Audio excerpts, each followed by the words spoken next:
Welcome into the PFF podcast. Steve Palazzolo back here with Sam Monson. Is it our favorite episode now, Sam? Yeah, Midweek? so far. The midweek mailbag. Our listeners have been bringing it the last couple weeks. More and more emails, more and more tweets and questions, and suggested rule changes, strategy changes. We're changing the game of football here, so hopefully have another fun show. If you guys want to contribute, it's podcasts@profootballfocus.com. That's where you can email us. Hit up Sam on Twitter at PFF_Sam, and I am at PFF_Steve. In recent weeks, we've changed the way Hail Marys are going to occur in the future of football. We've changed some fair catch rules, added some paraphernalia to fair catches. So let's see what we have this week. Where do you want to start, Sam? We've got a little list here. We want to start with the visors? Yeah. Is that number one? Yeah, I think so. All right, who's this? At Jacob Manger Iverson. He's going to ask a dumb question. Here's his words. He said, a dumb question that's haunted my nightmares. If defenses are supposed to read and react to QB's eyes, then why don't every quarterback wear visors? Why doesn't every quarterback wear visors? That's an outstanding point. It really is. And I think the simple thing is it's more of they're not literally reading the eyes as much as they're reading the direction of the head. Right. Yeah, and where they're looking, therefore. Right. You know, it's not really like the Madden Vision Code circa 2004. When you're 30 yards away, it's pretty tricky to get a beat on where a guy's eyes are in his head, as opposed to looking at the direction of his head and getting a rough idea where he's looking. So you could put a visor on there and shield the eyes like a poker player, but it's probably not going to stop you from just following where his head is. You're really reading his head. Yeah. Yeah. And good quarterbacks actually can move their head and look somewhere else, use their eyes and all that stuff. So the visor probably won't help all that. That being said, I like the idea of quarterbacks wearing poker-style sunglasses to avoid tipping the defense. Absolutely. I think every position, right? Visors just look cooler for a start. Do receivers have a tendency in the Irish League to get to the line of scrimmage and then kind of like eyeball where their route's going to be? I wonder if there's any of that. But like, hey, I know I'm running a slant. You just kind of like looking inside instead of outside. Any of that? So I only wore a visor once, and I found it the most hateful thing I've ever had because in Ireland, I don't know if you know this or not, but there's a lot of rain there. That's what I heard. And it turns out rain on a visor, not good. Is that why you're so miserable? Because you can't see anything. Oh, yeah, rain on a visor is a little So I decided that pretty quickly. I decided that was a bad idea because also in the Irish American Football League doesn't have the highest budget when it comes to equipment managers, that kind of thing. I'm shocked. So, no, I know. It seems like that's where all the money would go. But so I would have to change my own visor. And frankly, that's way too much hassle day to day for whether it's sunny or not. So I bailed on the visor thing pretty quickly. So visors, good for Madden, not as good for real life. Good for Madden and for looking cool. Right. Bad for most other things. All right, Constantine comes back to us with a question. Let's read it through. There ought to be more punter/place kicker hybrid players. Why are there not hundreds of high school and NCAA kickers every year devoting themselves to lower body strength and flexibility so as to make themselves attractive to a roster looking to save a precious active spot/money/scholarship? Even moms and dads scared to let their kids play football don't have a problem letting them be a kicker. Not a lot of contact in the kicking game. Is there a rule that says NFL teams must roster a punter? Is this a players' union job protection thing? Almost every week you hear a team is dressing the absolute minimum for one of its units because of injuries. This week, for example, the Dallas Cowboys deployed a fullback to play linebacker. Your thoughts on the hybrid kicker/punter idea? So there is something to this, and I've kind of thought about this for a while, that at the very minimum, whenever you hear about the special teams section of a roster and practice during the week and all that, it's all about how much time they spend playing PlayStation because you've got an hour to practice. You're basically just doing a few drills, practicing dropping the ball, practicing kicking the ball, and then you're done. How many long snaps can you practice? Yeah, exactly. How many kicks can you actually you've got X amount of time, and then you're done. You go play PlayStation while everyone else is doing the rest of the stuff they've got to do.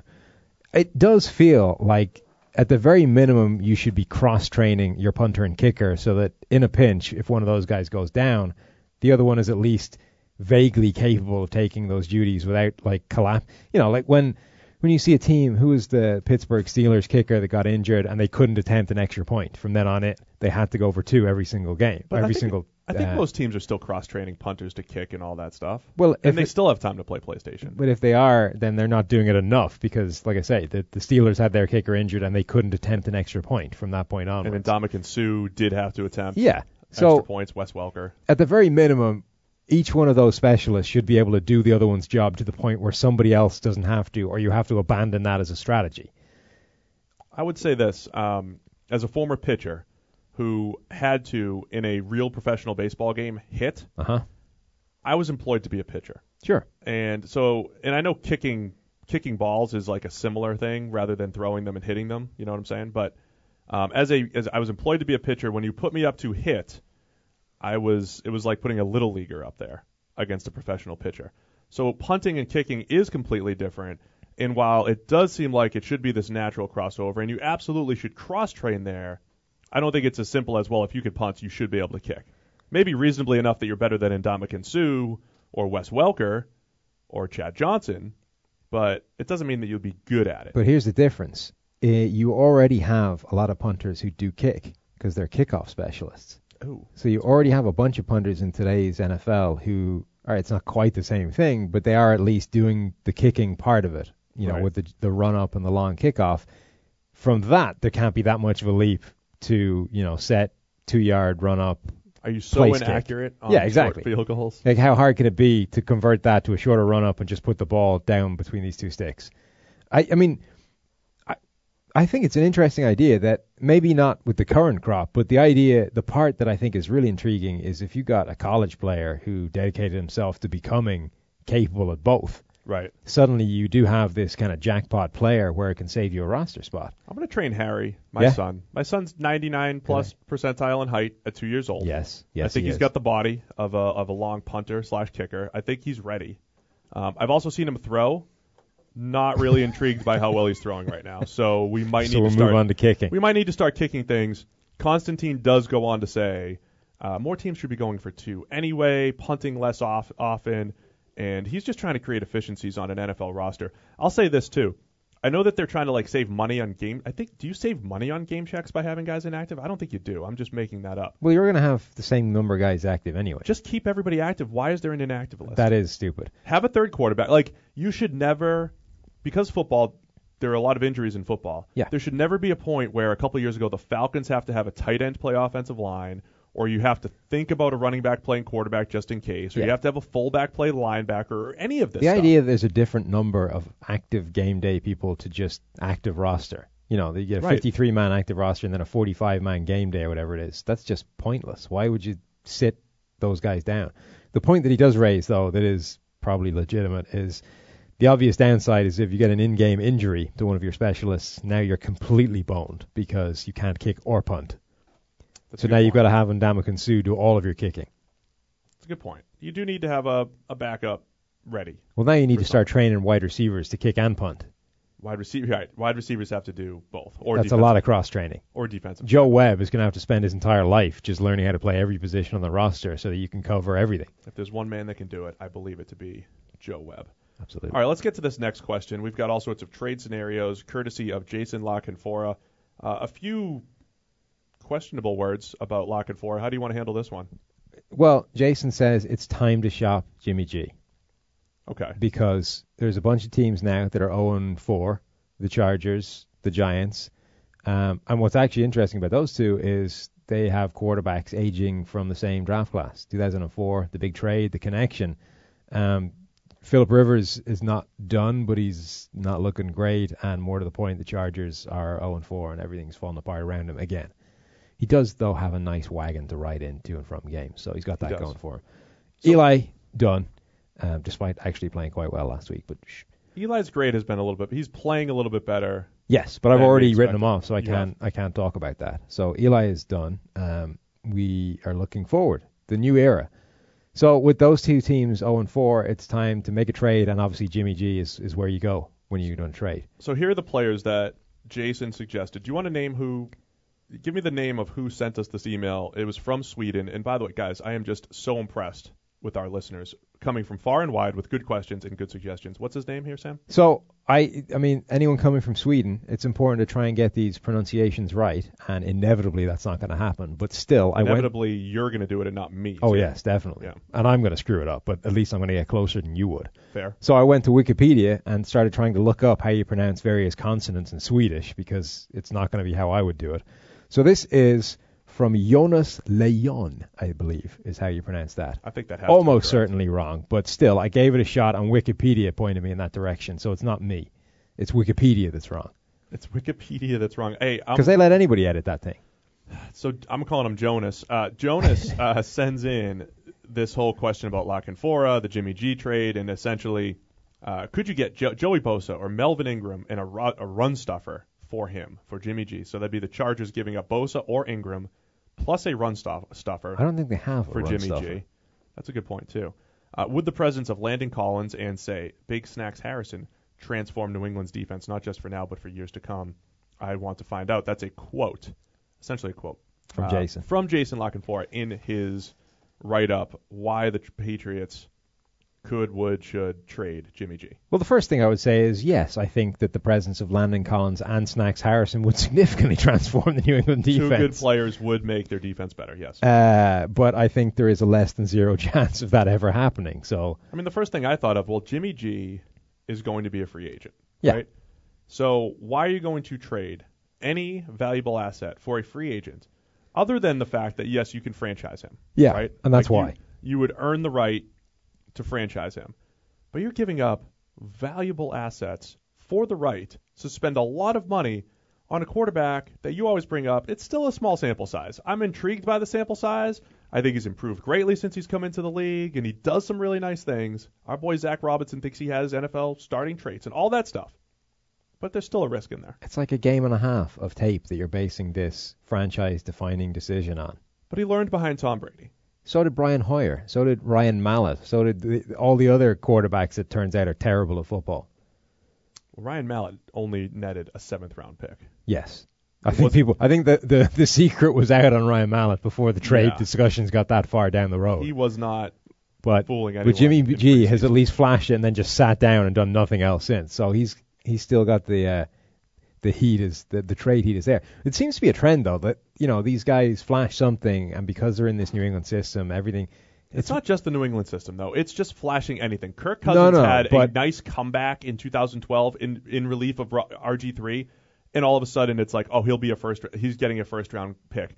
A.J. McCarron had one good game one time, and he's going to net a first or second round pick. It's not just the New England No, system. It isn't, but it happens to every New England quarterback that sits behind Tom Brady. And inevitably, it's difficult to tell because Kirk Cousins hasn't gone anywhere and A.J. McCarron hasn't gone anywhere, but New England appear to be happy to let these guys walk for significantly less than the trade rumor ever is. Brian Hoyer was supposed to net a first round pick and then a second round pick, and then they just got rid of him, I think. I don't know if Hoyer ever had those rumors. Oh, Hoyer absolutely had those rumors. I don't know. So Castle netted 2 seconds, I think. And he was. So this is where, again, I come back to these PFF grades. In 2008, not only did New England have one of the easiest schedules in recent NFL history when they went 11-5 behind Castle, but every time they played a half-decent team, Castle was not good. And if you compare his stats to PFF grade, they didn't match up. His grade was not good. And so we were like, he's not that good of a quarterback. Yeah, plus 11-5 is nice in isolation, but it's 5 more losses than they had the season before. That's the other thing, too. He took over a team that was essentially the same team that went 16-0 in the regular season. Like if you went 11-5 and the next season went, 10-6, or sorry, not... You know what I'm saying? He was 5 games worse than Brady at the helm the year before. If you went 11-5 and then the next season went 5-11 or whatever, 6-10, you wouldn't be saying right. That's a massive difference. Yeah, but because it's 16-0 to 11-5, everyone still goes, "Well, he won 11 games." So the point is, I don't think I'm intrigued by the whole hey, the Patriots need to blow things up on defense. Just trade Jimmy G. I just don't see it happening. I don't see anybody that sure that Jimmy G is the future for a start. I don't really see the Patriots willing to throw him away at this point when they don't know what's going to happen yet. I mean, as much as Brady looks like he's going to go on until he's 57, at some point he's going to fall off that cliff because everybody does. It's going to happen. And if it happens when they don't have any future plan in place, they're going to be in trouble. It'll be 10 years from now. He'll be 50. Next question. What is the Jekyll and Hyde Jags defense? Why are they so great against the pass but so bad against the run? I see PFF posts showing both Miles Jack and Paz tops in the league and not missing missed tackles, and I'm always hearing about the front seven getting loads of pressure. Did you have a name on this? I think it got cut off on my sheet. I probably did, but I can't find it. That might have been Tyler in LA, or he's attached to the one before. I don't know. I apologize if I missed your name. Tweet at us. Email us again. See, this is the problem with the hard copy. Credit. You print out the hard copy, the name gets cut off, and everything's gone to hell. It's the printer's fault. We've had some issues with the Office printer. Who hasn't? But that is who I'm blaming there. Sam, anything about the Jags, their ability to get after the quarterback pretty consistently, and, per our mystery questions suggestion, struggling a little bit against the run? Well, the first thing is that not missing tackles doesn't necessarily equate to good run defense. Correct. I mean, you could make every single tackle you attempt, but if you consistently leave your gap in the run game, if you get blocked out of the hole, if you're just generally not where you're supposed to be, you're not playing the run well. You just happen not to be missing tackles. Right. Equally, if you make every one of those tackles and they're 12 yards down the field, again, not good run defense. You're getting gashed every single play. Other ways to You're just the guy making the stop at the end of it all. Right. So that's not necessarily indicative of anything. That being said, I don't think any of those guys are playing the run badly. Right. I think Telvin Smith in particular is doing pretty well. Miles Jack has been okay. They're fine. But this team is significantly better in the pass game than it is in the run game. And those two, they're completely different skill sets, really. There's a lot of transferable traits sometimes, but when you're trying to get after the passer, at times you can inherently sacrifice some play against the run because of that, because you're trying to get upfield, you're trying to get around blocks and to the quarterback, which can open up holes at the line of scrimmage that if there are runs involved, you're going to leave some spaces. So it doesn't necessarily follow that just because a team is a really good pass rushing unit, they're also going to be good against the run. And I also know that this question is spurred off the back of, hey, they just gave up a 75-yard touchdown run to Bilal Powell last week. Yeah. So, which was one of the freakiest plays ever, by the way. The guy looked like he did fall over, but it just happened that there was no contact with the Jaguars defender that caused him to go over. He just fell over blockers. They give up a 75-yarder and a 69-yarder. And that is one of those things that, especially in PFF grades, where we're grading every single play, they're essentially weighted equally in that, base grade. Two freak plays are going to really skew the stats. And I don't know where they rank as far as rushing stats or efficiency or anything like that, the Jags, but you have these two huge numbers. They gave up 256 official rushing yards against the Jets. But sometimes, you want to avoid those big plays, of course, but it's not always completely indicative of how your run defense is when you just give up those two plays. Sometimes it's literally one guy loses his gap. Yeah. It's one missed tackle. Sometimes, guys, it's just the scheme. You have a play call that just does not fit well against the opposing play call, and boom, you have a busted coverage that leads to a big run. So it's not always like they have a bad run defense because of if your call is that this is likely a passing play and you don't have the right number of guys in the box, they can block everybody you're sending at this, and at the very minimum, the running back is getting into the secondary, and at that point, you've got problems because the best thing that can happen from a defensive point of view is your safety can stop the guy for like a 15-yard run. If the safety misses, you're completely screwed. And like I say, in particular, I would dismiss that one run where it's just a freak play. He goes down, everybody stops playing because it looked like he was tackled, and it turns out there was no contact with any Jags defenders, so he just got up and ran the rest of the field. Like that's not going to happen again. Yeah, there was a Chris Johnson run a couple years ago where it was the same. Like he got tackled, wasn't really down, gets up, runs an extra 65 yards, and our yards after contact number was skewed forever. So every time we said that for the rest of the year, I'd be like, great tweet, guys, about our Chris Johnson yards after contact numbers, but these don't count. Like he's not Jerome Bettis plowing. Well, this is even worse because it wasn't even one of these ones where he's tackled down and it's just he somehow manages, he lands on the guy's arm or he never quite touches the floor. That was the Johnson play. Yeah, this is, he leapt over a pile of bodies and went to the ground like a regular kind of dive play. Only every single body that he made contact with was his own teammate. So everyone stops playing and he just gets up and, yoink another 70 yards. Which I feel brings us pretty nicely to the job-related tweet. Oh, yeah. Job-related tweet. What is he sending our way right now? 2 weeks ago, changing the game on Hail Marys. Go check out the archive if you have not. We broke it down for about 10 minutes. Job-related tweet has a way to just never get tackled. So I said this on Twitter. You know the way you're not supposed to play favorites with your children, or in our case, our podcast listeners? I mean, I don't know because I only have the one kid, so it's pretty difficult to play favorites. You know what I mean? It's like You've got two, though. Yeah. You probably have a better grasp on this. But you're not supposed to... My firstborn is kind of my favorite so far. Okay. I'm just kidding. You're not supposed to play favorites. Yeah, you're not supposed to... Or podcast listeners. Right. But I don't care.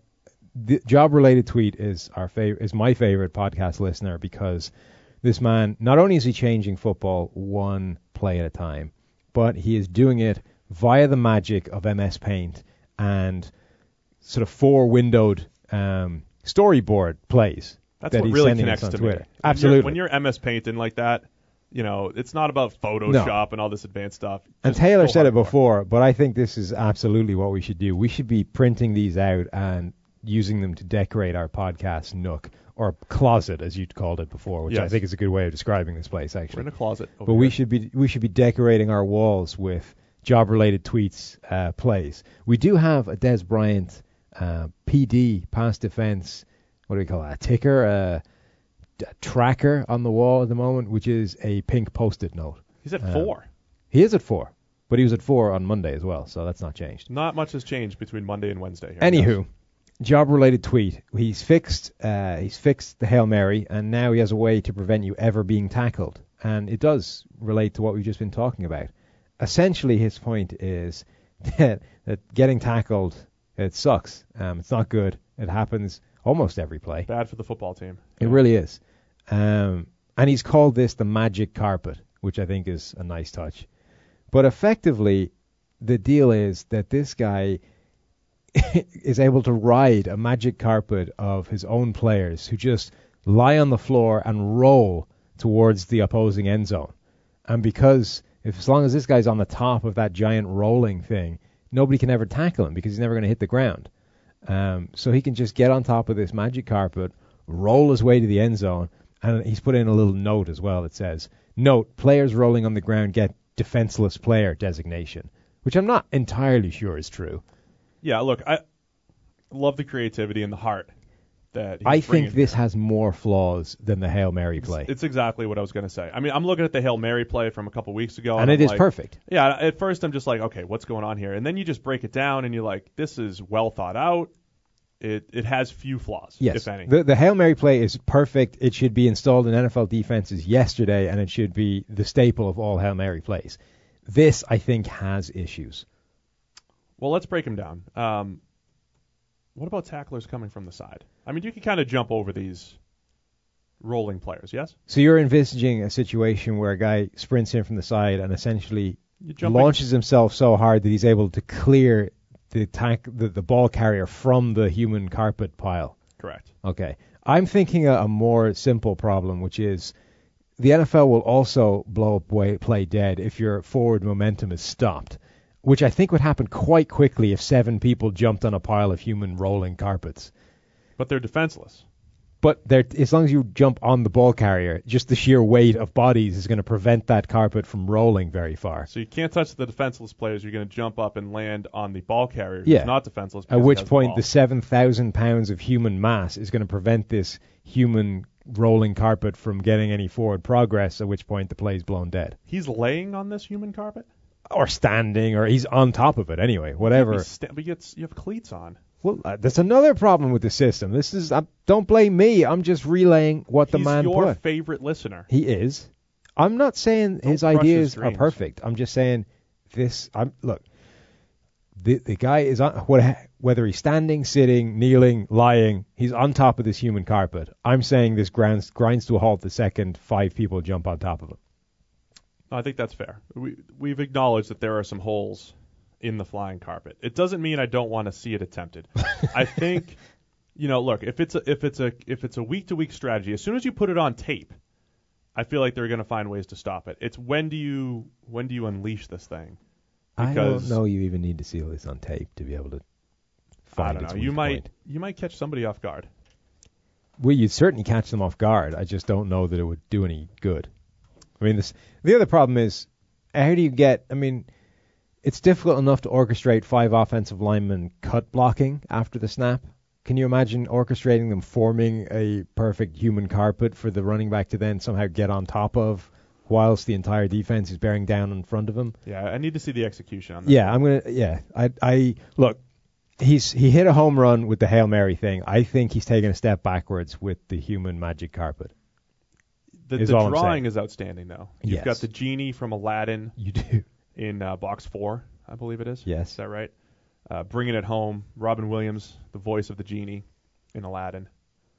This is great stuff. It is. I'm just saying that, look, it's all about making people better, and I think that our favorite listener, job-related tweet, he just needs to push himself to be better than this. We know he's better than this. We've seen he is better than this. We've seen greatness. Yeah. From so look, we're all about coaching people up, and we just need to get back to that high level. You and I do that all the time. Yell at each other, hey, you're not bringing it today. Yeah. Get a little better. Yeah. Let me take a minute, pay some bills, talk about our friends over at Play Draft. It's draft.com or draft in your app store. We're all having a ball playing this awesome way to play fantasy football. You can play in long season best ball leagues. They have head-to-head leagues. There are all sorts of different games. They start every couple minutes over on draft.com or draft in your app store, and we have the ability to give you guys a free $3 game. If you guys sign up, make your first deposit, put in the promo code PFF, you'll get a free $3 game. So the best part about all of this is that you get to win real money. And they did something cool the other day, Sam. For all Kirk Cousins owners who lost by, I think it was 4 points or less. So Kirk Cousins throws this late touchdown, what looked like a touchdown to Josh Doxson. Should have been a touchdown. Should have been. Ball pops out at the end. They call it incomplete. So Cousins loses out on touchdown points. 4 points in their system. For all Kirk Cousins owners who lost by 4, they gave them a refund, gave them their money back. They are all about the people over at Draft, and we're happy to have them as partners. So check it out. Sign up, make your first deposit. PFF is the promo code for your first $3 game. That was like 80% of the perfect Cousins to Josh Doxson play. That was what Doxson's there for. The going up over defensive back, body control, does all the hard work, plucks the ball out of the air, and then just loses it on its way to the ground. He did it the week before. Yeah. He showed, contested catch, what we would call the zero-graded Cousins touchdown, and just a jump ball where it's all about the receiver. He had one to Terrell Pryor the other night. He had the Doxson one 2 weeks ago. Didn't come down with this one, though. I'm just endlessly fascinated by how the narrative surrounding players can completely change based on somebody else's actions. Like Kirk Cousins threw a touchdown pass to win that game. Now, okay, there was still like 46 seconds left on the clock, so maybe... No, but he did his job. And yeah, that was maybe Alex Smith would have gone down the field anyway and snatched it back. But the point is... It was a great throw, though. Kirk Cousins executed a game-winning drive and threw a game-winning touchdown, but his receiver didn't finish the play and couldn't hang on.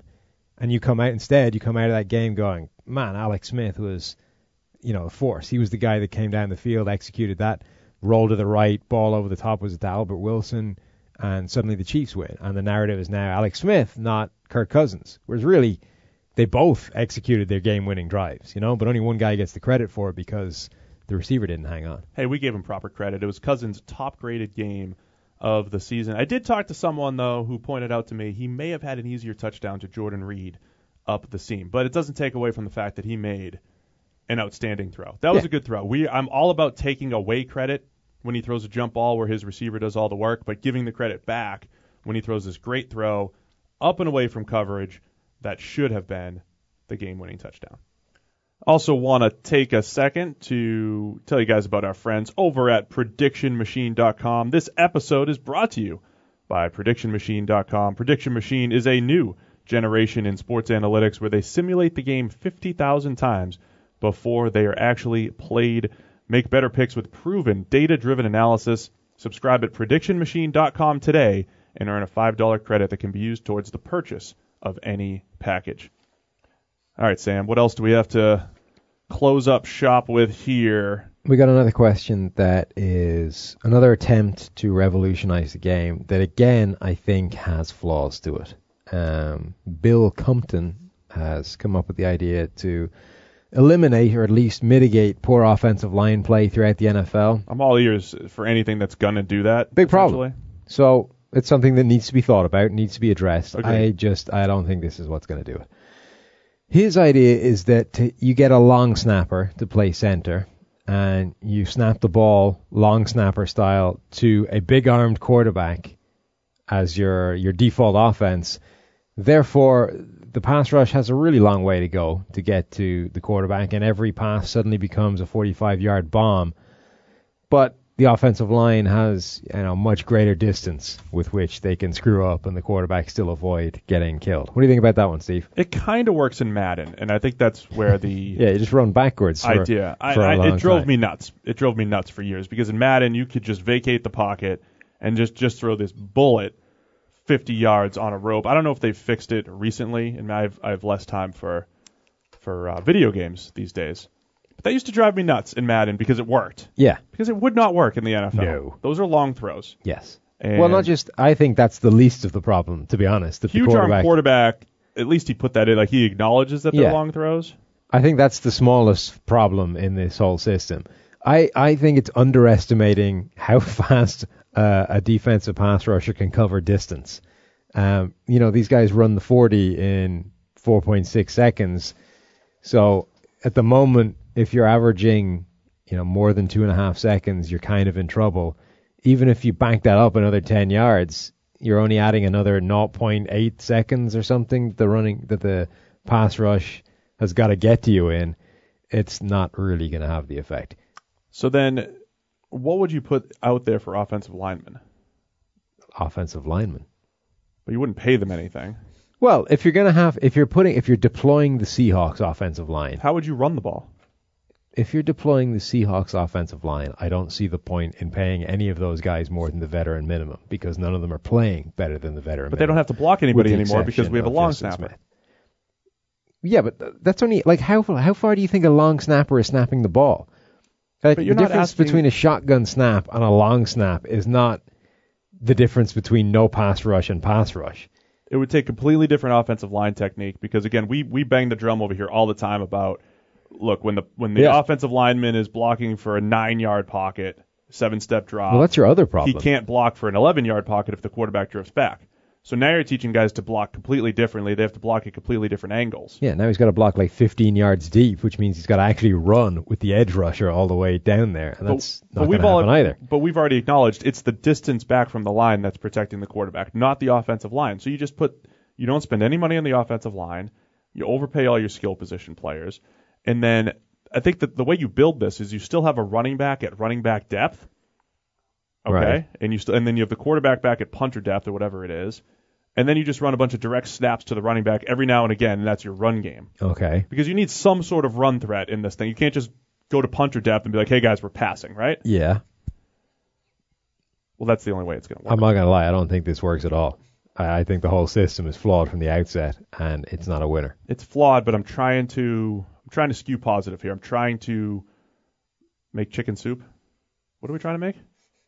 Salad, isn't that usually the I like phrase? Soup better. I don't like chicken salad. I don't salad like chicken salad either, but I think that's the phrase. I'm trying to make chicken soup here. I don't think you can just change it to whatever you like. Well, I think that's the whole point. We're working with a poor idea. Okay, yes. So the best we can make is chicken soup. So sorry, Bill, that's not a winner. All right, we've got a couple questions for Sam.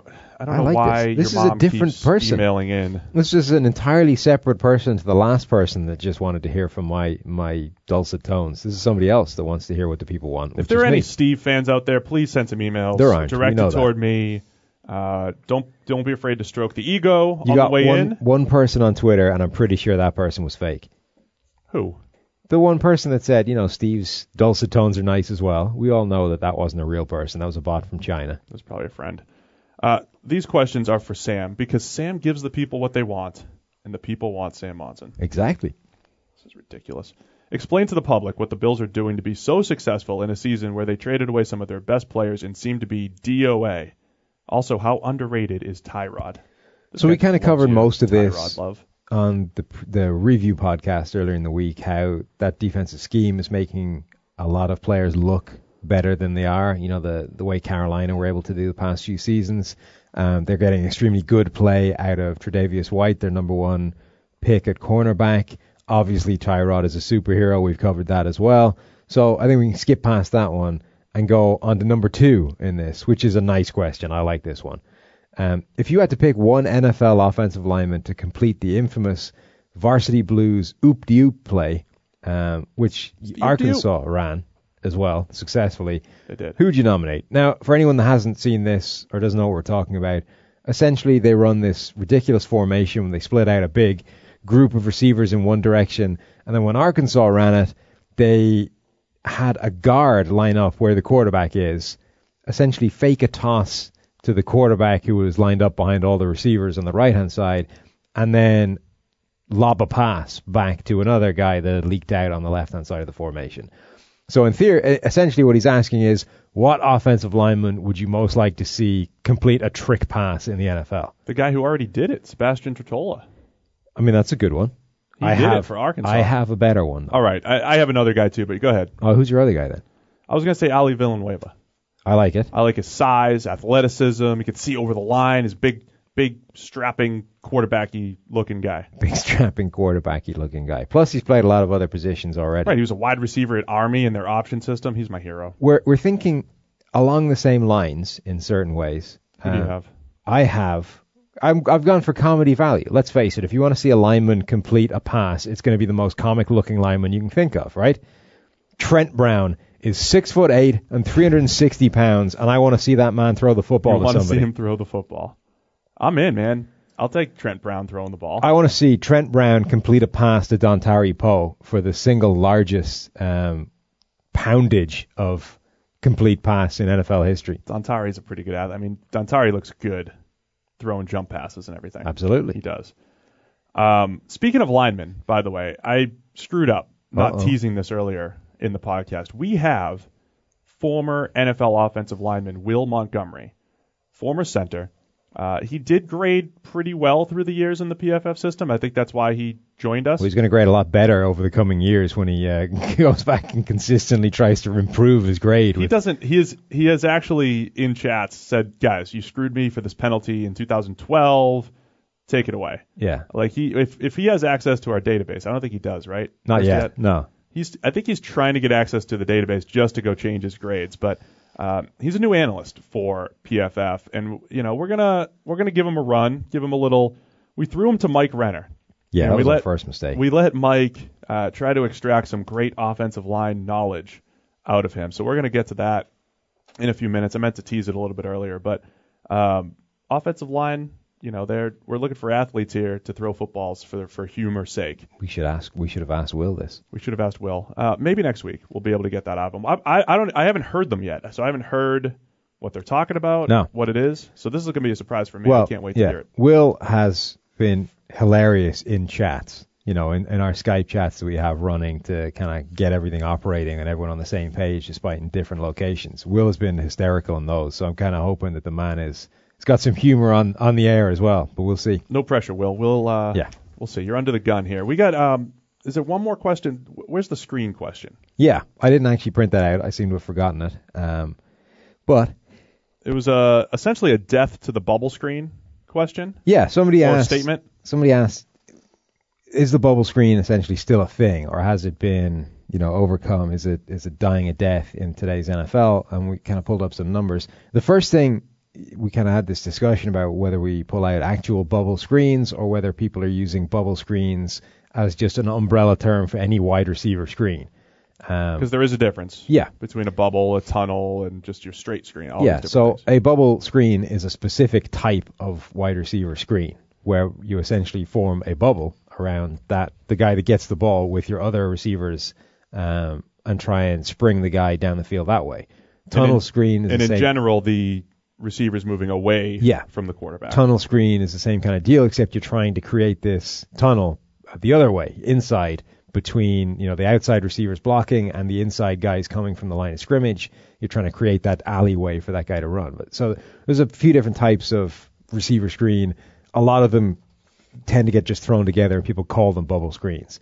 So we're going to work on the basis that that's what was asked, because that was the easiest number to pull out. Are you also assuming that our listeners aren't smart and don't know what a true bubble screen is? No, I'm sure they do. I'm just saying a lot of people use that as an interchangeable term, and since it was more convenient for us to do it that way, I'm going to assume they were using it in that interchangeable term. All right, for convenience factor, we did pull out the numbers for all wide receiver screens this year. And before we dive in, I would say the screens are not dead, only because, bubble screens in particular are not dead, only because Christian McCaffrey's fake bubble screen got the attention of about 12 Patriots who all ran after him, leaving the backside screen wide open for a free touchdown for Fozzie Whitaker on Sunday. Well, that's just Christian McCaffrey. And that won't show up in our stats here. Maybe it is just McCaffrey. Do you want to read what do we have here? Well, the headline figure, I think, is that the NFL passer rating on bubble screens is 95.4, which is almost exactly the same as the average NFL passer rating on all throws, like overall. All throws that aren't throwaways. Yeah. All targeted throws. So all NFL throws so far have a passer rating of basically the same as a bubble screen. So if nothing else, it is no more or less productive than your average NFL throw. Correct. This season, there have been 195 bubble screens attempted throughout the league. Overall screens. Bubble screens. Look, we've established, this is what they're saying. It's the umbrella term, bubble screens, even though they may not. Even though we know that they're just bubble screens. Okay, call them what you want. So 195 of them attempted overall. They have gone for 5.4 yards per attempt on average, and for that passer rating of 95.4. What other numbers in this giant table that you printed out and shoved that in my direction did you find particularly entertaining? Yeah, I could have just sent you two numbers. I sent you the whole table and printed it out for you. 5 touchdowns. This is what I found interesting. There have been 5 touchdowns on wide receiver screens. Marcus Mariota of the Tennessee Titans has 2 of them. Ben Roethlisberger has 2 of them. And Matt Ryan has 1.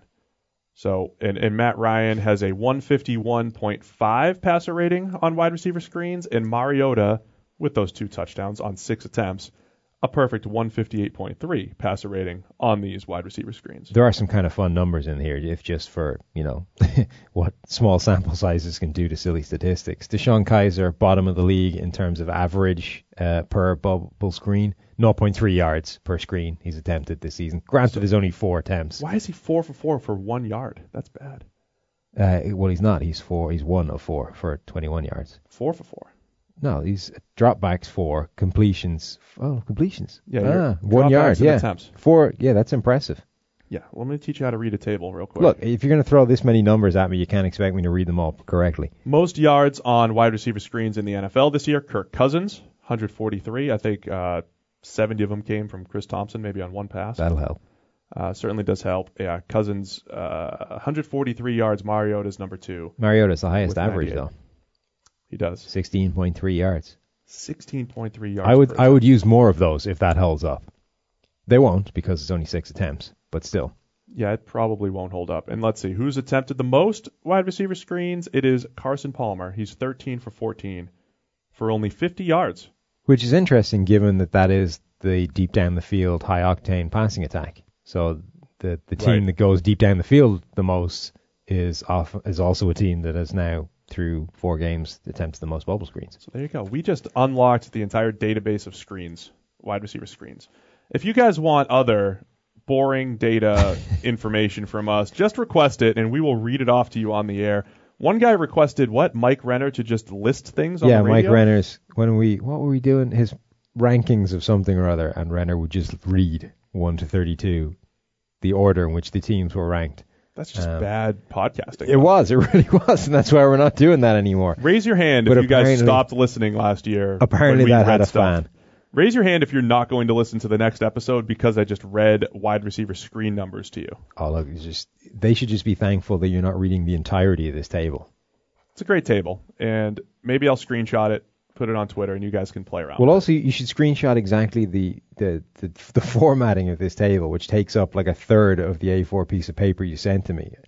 Listen, this is how I work on my computer. I update our data every week. It all gets thrown into my spreadsheets, and that's how we create greatness. I'm just saying, it feels like you could have taken up more of the white space and given me some larger numbers with which to read.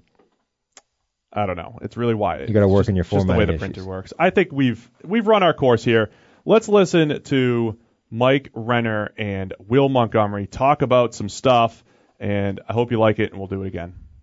What's up? We have this is a very special segment here that we'll be doing weekly now. I'm Mike Renner, and I'm joined today by Will Montgomery, as I will be every week. Will, our newest analyst here at PFF, a 10-year NFL veteran, played center guard for 5 different NFL teams now, Will? 5 different teams, and I feel like a lucky one getting to talk to the Mike Renner of PFF. Yeah, actually, you guys don't know this, I taught Will everything he knows about offensive line play when I tutored him over the summer on the PFF way of grading offensive linemen. What did you think of that process, actually, going from the NFL to how PFF grades? It is interesting. I think I am used to the whole thing where you either get a plus or a minus. You definitely have different shades of pluses and minuses. And in general, I still think I'm fighting you guys a little bit on some things, on like an inside zone track when a guard or tackle washes his man down 5 yards down the line. It might not be vertical push, but it's horizontal push, but both guys really, they both did their job. So in a sense there, you would give both guys zeros versus I'm kind of used to, okay, you watch the guy 5 yards down the line. That's a plus. So there's still some of those things that I'm fighting internally. Yeah, it is actually good talking about how did you, when you were with NFL teams, how did you actually get graded by your position coaches while you were playing? Well, generally, the only really ones I would ever worry about is some kind of a crazy sack or penalty or things like that. I mean, there's sometimes, I might disagree with the PFF guys, and there's times I might disagree with my coaches on things, what exactly is a plus and a minus. But, as long as you have your starting job, you have more pluses than minuses. More times than not over my career, with the 5 different teams, I've been promoted and demoted many times. And as long as you're not sweating more than a couple plays, you're okay. But, if you're in a game and you're sweating like 7 to 10 plays, and there's a good chance that you're not going to be starting the next week. So there would actually, you would kind of know as you were playing what your plus minus sort of was for the game. Yeah, I believe everybody knows. And, a lot of teams, some teams watch the film as like an entire offense. So it's kind of like, okay, when the receivers mess up, when the quarterback messes up, the O-line play knows, if the quarterback didn't step up, is that sack really on the left tackle? Is it on the quarterback? Because so often, one of my biggest pet peeves is when the quarterback drops back to 10 yards and the tackle gives up a sack, and then everybody, in the world says, oh, that tackle gave up a sack. No, that was on the quarterback. He didn't step up. And they'll actually say that in the offensive meeting room in front of everybody to make sure everybody knows, okay, the tackle did his job there. Next week, step up to 7 yards. And talking about that 7-yard point where, I don't know if that's a hard and fast rule, but I've mentioned this a couple of times to some of you guys. In 2014 when I was with the Broncos, I swear Peyton he was on that 7-yard mark permanently, and the ball was out, I swear, in 2 seconds or less. So I think we only gave up like 18 sacks that entire season, and it wasn't exactly because of stellar O-line play. It was Peyton. He was on his mark at 7 yards, getting rid of the ball. So there's so many things that even a quarterback can do just to help out, the sack number that everybody likes to look at. So when you did get graded in the NFL, did you feel like if you were a guy who was maybe filling in as a backup, would he get graded more favorably by the offensive line coach than maybe, your stud all-pro left tackle Trent Williams? You expect a little more out of Trent Williams than a guy like that comes in as a backup? No, I almost think it's the opposite. When you are that first round stud, you're going to get a lot of chances, and you see, when that stud gets cut, many teams will keep signing that stud. But when you're the backup, I believe I've always kind of had that uphill battle, as a 7th rounder, as a walk-on at Virginia Tech. So I was never going into the season as the guy. Like, there's no team that said, okay, this year Will Montgomery is going to be our starting center and guard. I was always the backup swing guy, and I was always kind of hoping the center went down, not that you'd ever hope somebody went down, but unfortunately my first 3 or 4 years, only guards went down. So I kept playing guard. I got some spot work in at guard.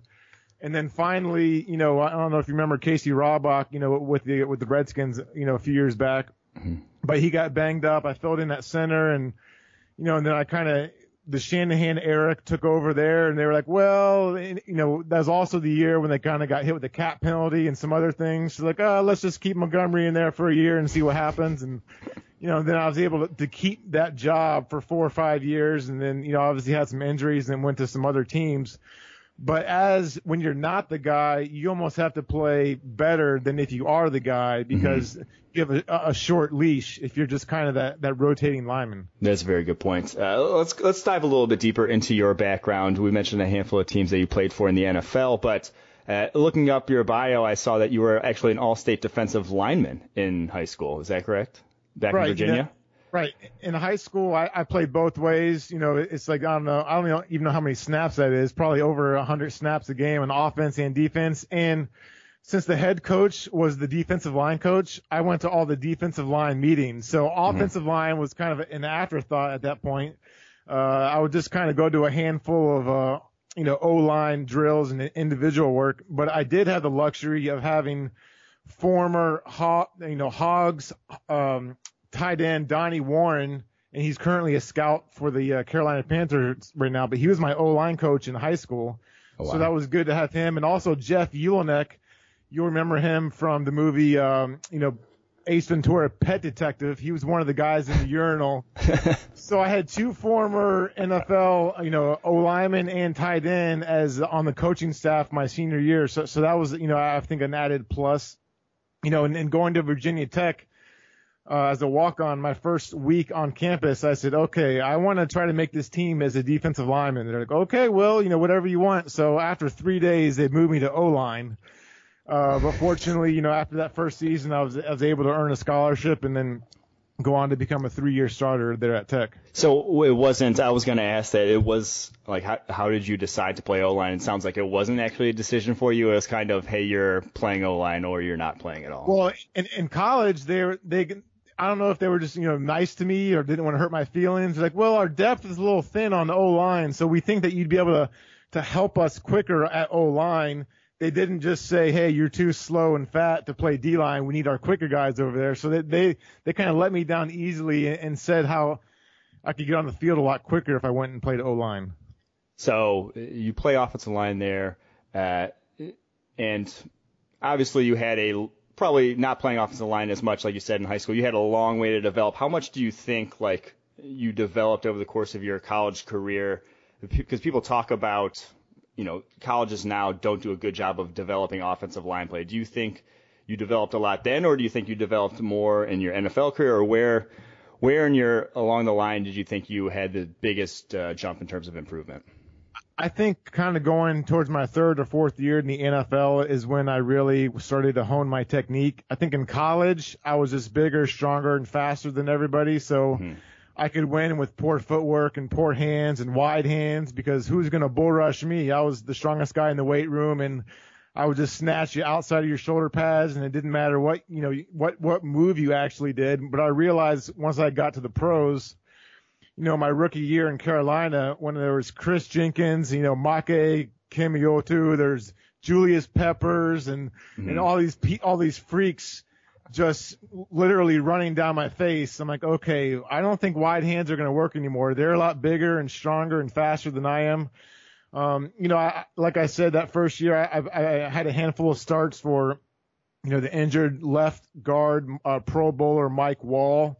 He was started his career in Green Bay and went over to the Panthers for a little bit. But then going into my second season, the Panthers drafted the center out of USC, and he's still there, Ryan Khalil.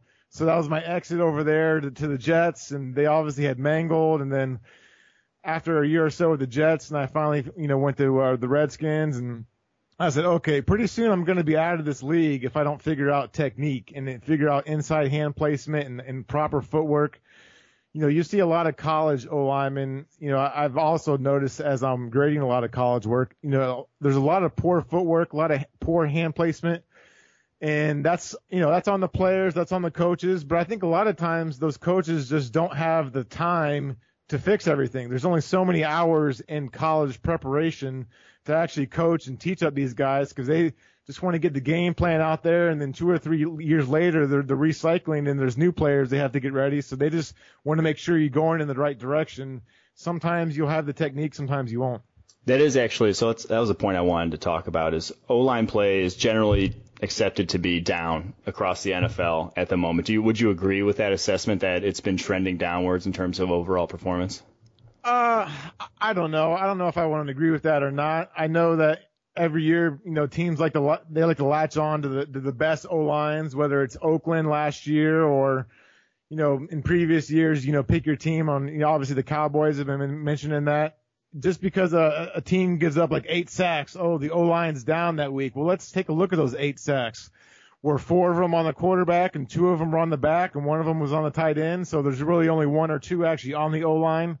I think that's just kind of a talking point and a trendy topic. So I don't necessarily believe that the O-line play is down. But judging from what you said earlier, though, you would say that a lot of development, though, has to happen at the NFL level because, like you said, you don't think a lot of offensive line coaches in college really even care about developing. Or just a lot of development doesn't really happen at the college level. Well, it didn't even when you were back in college. I think that they care about it, but, it kind of goes back to that that 10,000 hours thing, too. Uh-huh. Like if you need to work on your craft for that 5 to 10 plus years before you really know what it is. So if you take my 5 years in college and 4 or 5 years in the pros, so once I get to my 4th year in the pros, then I can almost say I'm an expert at it. But I'm still, obviously, my years 5 through 10 in the league, I was still learning things and different techniques and.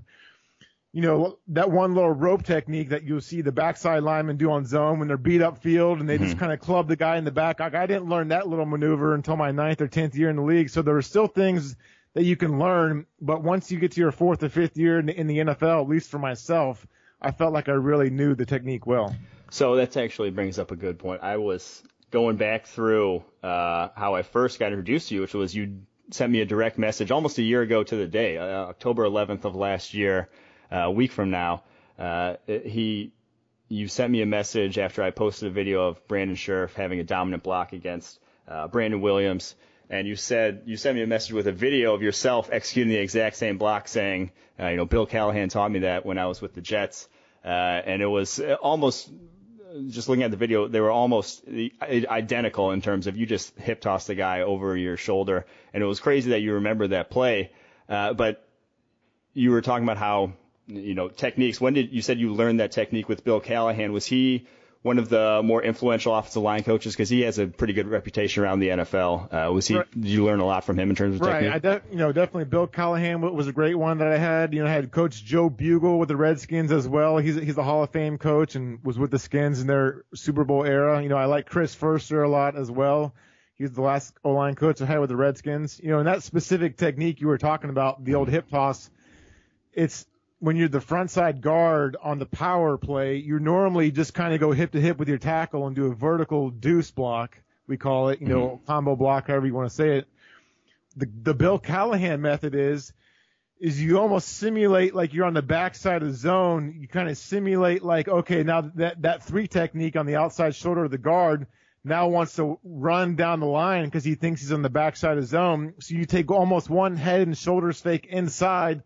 And then you kind of you throw that big hook real quick and use his momentum against him. So he goes from thinking he's on the backside of the zone to it's too late, and you throw him where he wants to go, and then you just eject him out of there. So it's basically you're giving that defensive lineman a false read and using his instincts against him on that particular technique you were talking about. Yeah, it was a super impressive play. You should tweet it out at some point because it was ridiculous. I have the grainy, low definition all 22. cut up with that, but I'll have to find the high definition quality of that. And I also remember another one of your tweets. Some of my buddies, I guess, were following you on Twitter before I was, and they always, feel the need to share some of your tweets with me. Mm-hmm. And I think you also had a tweet about Atlanta Falcons right guard last year. Ooh, yeah. About some poor awareness on a particular protection. And I believe the protection was 3-jet protection, where the right guard and right tackle were responsible for the slot. And the right tackle was oversetting the end on purpose, counting on his guard to be there, but the guard did not help out with the inside TT twist, and you had some unfavorable comments for him on that. So in this whole thing, in one of the reasons I'm enjoying being with PFF is I think I can help out O-line play and making sure that it's seen properly. And I know there's a lot of different techniques, especially in the empty protections, or if the O-lineman is sifting, or where are his eyes. If the right guard is responsible for the end to the slot, he's not going to help out inside on the TT twist. That's all the center and the backside guard. And then there's a lot of other things like that. Mm-hmm. There's plenty about the game I don't know, but definitely in that box and in the O&D line play, I feel like I can help out a lot. Yeah, you've definitely taught me a good deal since we've brought you aboard. I want to get into some of your NFL career. What was your best play as an NFL offensive lineman, and what was your worst play as an NFL offensive lineman, if you remember? It seems like you have a pretty good play recall, so I think you probably do. What was my best play as a lineman? I don't know if I want to say it was a specific play, but I know during that 2012 season, it was fun with Alfred Morris and as a rookie, low draft pick guy, getting him to be the second in the league in rushing that year. I believe he had, over 1,000 yards, second behind only AP that season. So that was a really fun year of football. Now, if you want my worst play, there's too many plays in here to pick from one. I have about 30 plays. You can go search our database, Will. I have about 30 plays on loop on Nightmare that are scarred in there. Probably one of the worst plays I would say is when the quarterback behind me ended up completely tearing his ACL and going on to have a rough rest of his career. But we don't have to dive too much into the bad plays. Let's just focus on the positive. What was the hardest player you ever faced as an offensive lineman? What was the hardest defensive lineman you ever had to go against?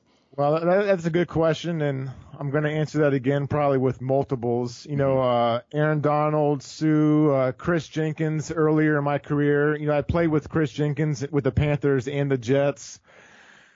And there's a lot of no-name, like second-team guys that were, and showed up in the game too sometimes, and they just would hit you right in the mouth, and you weren't expecting it. But definitely, Sue, Donald, Chris Jenkins, those are, probably three that definitely come off. Geno Atkins is another one. So definitely those 4+ guys, were definitely brought in. Who was the best offensive lineman you ever played with on your line? The best offensive lineman. That's another loaded question. You're going to offend someone. Earlier in my career, obviously Jordan Gross, with the Panthers, he, taught me how to play the game right, and Mike Wall was a Pro Bowler, and then, going into my second season, obviously with Nick Mangold and DeBrickashaw Ferguson, and the list goes on and on. Playing with Chris Samuels there, obviously with the Redskins, and as of recently playing with the new age stud Trent Williams, he can watch him. He can just like drop step, windmill, dunk a basketball, and run like a 4.8 40. So he has some amazing tools to be 6'5", like 320 plus, and just go out there and manhandle guys. So it's definitely, I've played with a lot of good players for sure. What offensive line around the league right now would you say is probably your favorite to watch in terms of how they're coached, like how they execute? Maybe not the most talented, but which one looks to you like the most well-coached offensive line in the NFL? Well, I do still enjoy watching that zone scheme, kind of how I operated under Shanahan, and obviously that was basically the Atlanta Falcons last couple of years under Kyle Shanahan, and I'm still friendly with their offensive line coach, Chris Morgan. So I like watching them play a lot and watching their center. And I believe you guys have him ranked as the best center right now. Alex Mack? Yeah, I believe he's in the top couple for sure. Yeah, he was in the top 3 last year as well. When you're a center and you're reaching those shades on outside zone, I believe that's kind of was my forte. So I enjoy watching other centers reach that front side shade.